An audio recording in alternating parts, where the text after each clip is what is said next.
Hi mga kabangs, kabanget, kamusta ho kayong lahat? Ako po si Mary Ann Alvarez Jimena at ito po ang aking YouTube channel. And ngayong araw na ito, share ko sa inyo ang nangyari sa akin last week when I was in weekdays namin sa trabaho. So mostly ang mga workers dito, ang mga laborers, ang mga office staff is ang weekdays namin here in Kuwait is Sunday. It starts from Sunday until Thursday. So today is our last working day. So tomorrow po is holiday here in Kuwait, Friday and Saturday. And that is for government employee. They have a 2 holidays, so Friday and Saturday.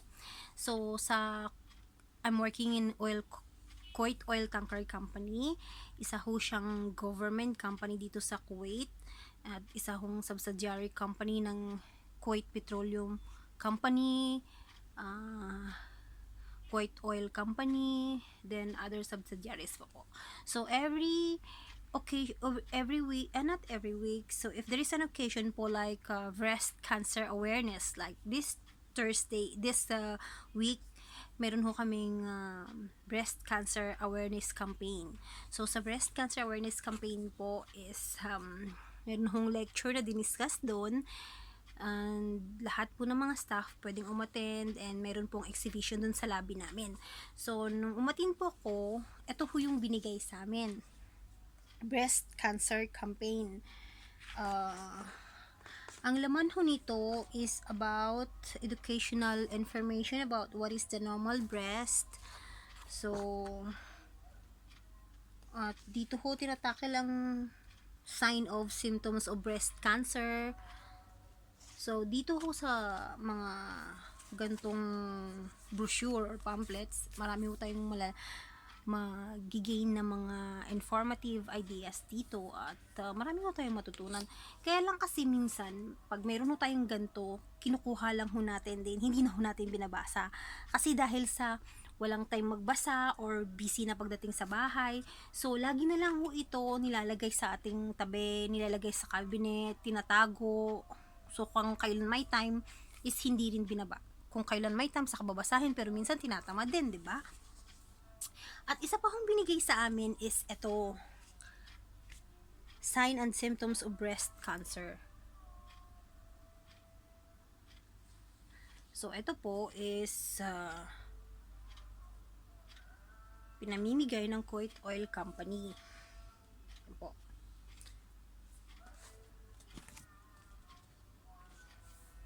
So dito ho sa sign and symptoms of breast cancer, and they have a lot of topics here, and they're mentioning what is the breast cancer, sign and symptoms of breast cancer, who gets breast cancer, and more common in older people. So ito ho yung mga pamphlets na informative information na kailangan nating basahin, kasi this is connected with our health. So we all know that a lot of people now is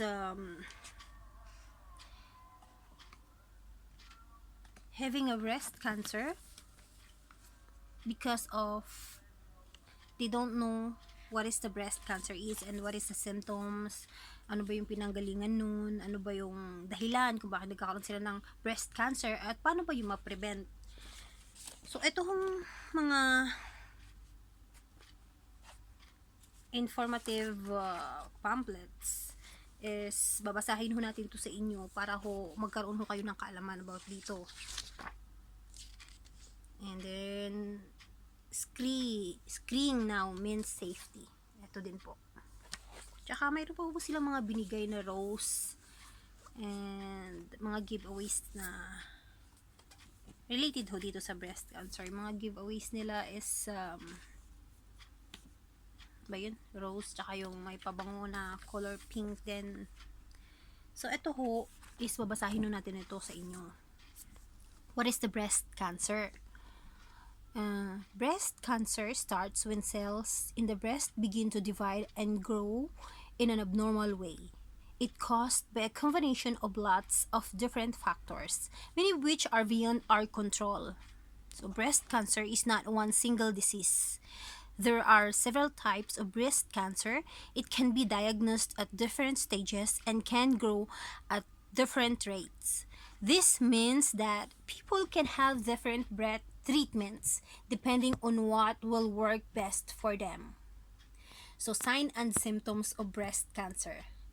Signs and symptoms of breast cancer can include a change in size or shape of the breast, a lump of thickening that feels different from the rest of the breast tissue, redness of a rash on the skin and or around the nipple, a change in skin texture such as puckering or dimpling like orange peel, discharge liquid that comes from the nipple without squeezing, your nipple becoming inverted, fold in, or changing its position or shape, a swelling in your armpit or around your collarbone, and constant pain in your breast or your armpit.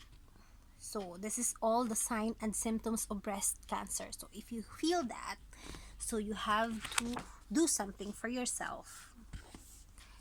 Tandaan po nyo yun para ho ever you feel one of these symptoms, so you have to consult with your doctor. Then who gets breast cancer? Around 60,000 people are diagnosed with breast cancer each year in the UK. The lifetime risk of getting breast cancer for women is 1 in 8. This is the same as saying around 13% of women get breast cancer in their lifetime. It also means that 7 out of 8 women, or around 87 of women, won't get breast cancer. Men get breast cancer too. Oh, pati din pala yung mga lalaki. Although it's very rare. Of the 60,000 people diagnosed each year with breast cancer, about 340 are men. More common in older people. Most breast cancer, 8 out of 10, occur in women who are over the age of 50. Nearly half of all cases are diagnosed in people in the 50 to 69 age group. Most men who gets breast cancer are over 60, so some men is over 60. Most cases don't run in the family. Most cases of breast cancer happen by chance. Only around 5% of breast cancer are caused by inheriting an altered gene. Because breast cancer is the most common cancer in the UK, it's not unusual to have 1 or 2 people in an extended family who have had breast cancer. For most people, having a relative with breast cancer does not increase the risk of developing the disease. If you're worried about whether your family history of breast cancer might mean your own risk is increased, speak to your GP, local doctor. More people survive breast cancer than ever. Earlier detection, increased knowledge and understanding of the biology of breast cancer, and better treatments mean that survival rates after a diagnosis of breast cancer are improving. More than 80% of women survive breast cancer beyond 5 years. Around 78% of women survive beyond 10 years. It's thought that around 691,000 people are alive in the UK who have had the diagnosis of breast cancer. However, around 11,600 people die from breast cancer every year. 11,600 people die from breast cancer every year. Breast screening. Breast screening is an X-ray examination of the breast, known as mammogram. Ito po siya. So it may help. So breast screening is an X-ray examination of the breast, known as mammogram. It may help detect breast cancer before there are any sign of symptoms. The sooner breast cancer is diagnosed, the more effective treatment may be. because breast cancer is more common in women who are over the age of 50. Women aged 50 to 70 are invited for routine breast screening every 3 years. Going for breast screening will not prevent breast cancer from developing, but it may find a breast cancer sooner, before it can be left, before it can be felt. So breast cancer affects women regardless of breast size. Regardless of breast size, then it will be affect also, and there is a possibility that you have a breast cancer. Breast cancer can affect women with small breast, medium breast, large breast, any size breasts. A lump isn't always cancer. Several benign, not cancer breast conditions may cause a lump in the breast. Also, many women will experience lumpy breast just before their period. This is a normal response to changing hormones, and often the lump of lumpiness disappearance after the period. However, if this doesn't go away, it's important to get it checked out by a doctor. Any new lump or other breast change should always be assessed by a doctor, regardless of your age or whether you are still having periods or not. Checking your breast cancer. Checking your breast. Checking your breast. Breasts are mainly made up of glandular, fibrous, and fatty tissue.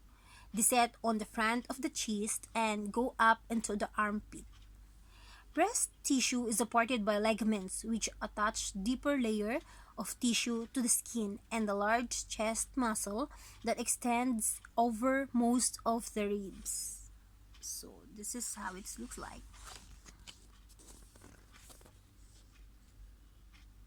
Okay.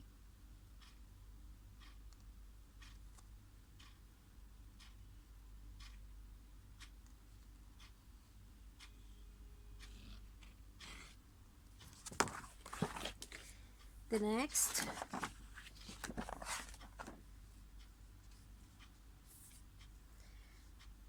the glandular tissue contains lobes with many smaller levels inside each one. The lobules are the milk producing glands. During pregnancy, breast milk is carried through tubes called ducts to the nipple, ready for breastfeeding. The darker area of skin around the nipple is called the areola. On the areola, there are some little raised bumps called Montgomery glands. They produce fluid to moisturize the nipple. So this is it. This is how it looks like. Okay.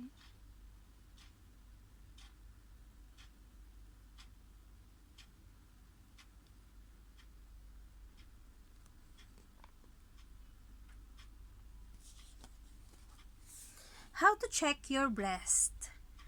Check all parts of your breast, your armpits, and up to your collarbone for changes. Yeah.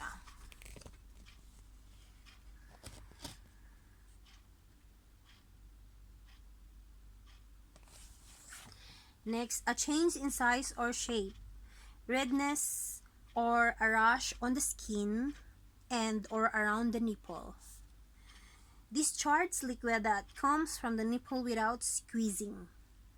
A swelling in your armpit or around your collarbone.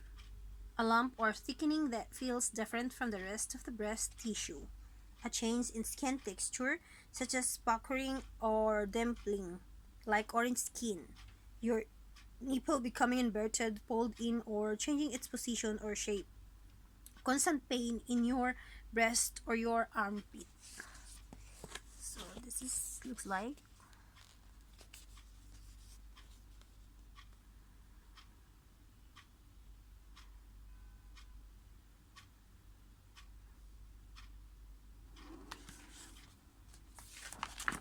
The next, normal breast changes. Your breasts change constantly throughout your life from puberty through adolescence. the childbearing years, and then the menopause when periods stop permanently. This is because of the varying levels of the female hormones, estrogen and progesterone in your body.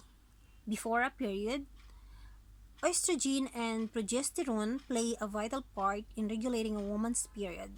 These hormones are responsible for the changes you may notice in your breast just before your period.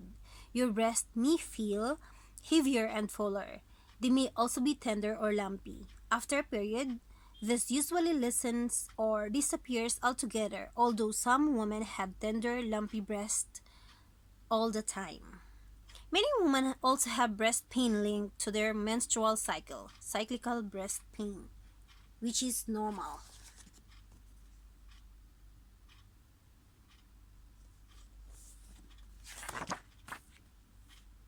During pregnancy, breast changes can be an early sign of being pregnant. Many women feel a change in sensation in their breasts, such as tingling and soreness, particularly of the nipples. This is due to increased level of progesterone and the growth of the milk ducts. The breast and the areola begin to get bigger. The nipple and areola became darker and remain that way during pregnancy. When breastfeeding, large amounts of milk are produced to breastfeed the newborn baby, and the breast can change size many times a day according to the baby's feeding pattern.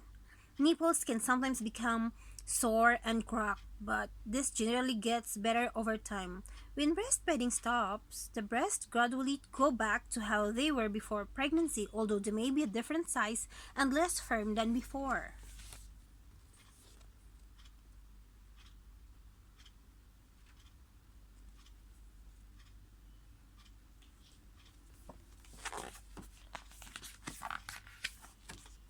And for the last page, before, during, and after the menopause.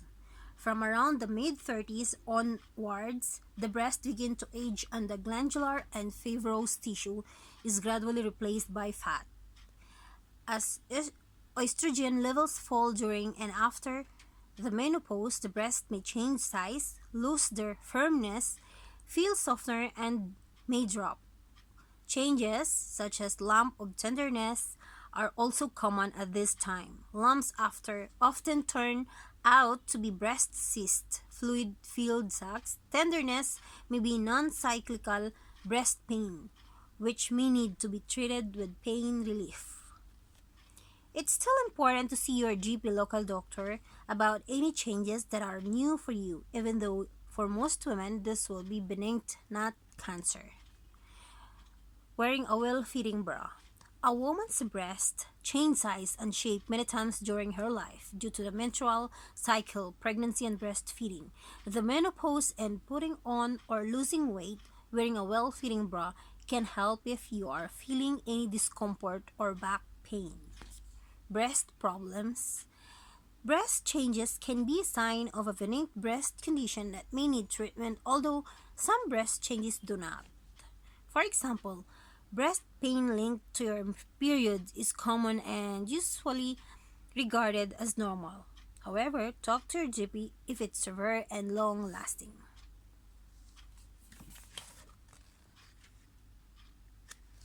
And that is the end of this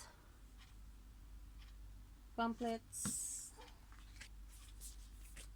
So we already read this one, and I hope that you gain some information, and in this way you can check your breast, and hope this can help you.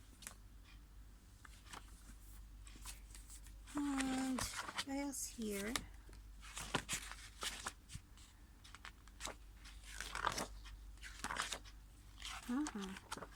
Looks like uh, okay, I will read it again in my second video, so watch the part 2 of this video.